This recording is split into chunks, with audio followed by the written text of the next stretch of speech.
ராமநாதபுரம் அரசு மாவட்ட மருத்துவக் கல்லூரி மருத்துவமனையை மாவட்ட ஆட்சித்தலைவரோடு மாண்புமிகு தொகுதி சட்டப்பேரவை உறுப்பினரோடு அரசு உறுதிமொழி குழு ஆய்வு செய்தது.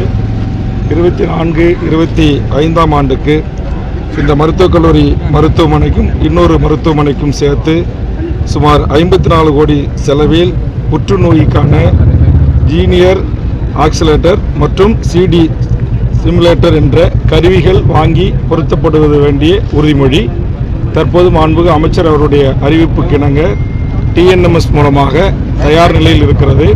அதை பொருத்துவதற்கான பூர்வாங்க ஏற்பாடுகளை இம்மருத்துவக் கல்லூரியுடைய முதல்வர் டீன் அவர்கள் செய்து கொண்டிருக்கிறார்களா என்பதை குழு ஆய்வு செய்தது.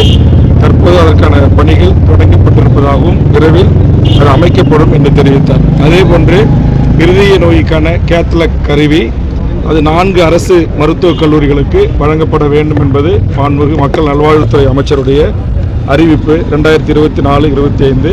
அதற்கான அதற்கான பூர்வாங்க பணிகள் இங்கு நடைபெற்று அது விரைவில் அமைப்பதற்கான நடவடிக்கையை இக்கல்லூரி முதல்வர் எடுக்கிறார்களா என்பதை குழு நேரடியாக கள ஆய்வுக்கு வருகை தந்தது.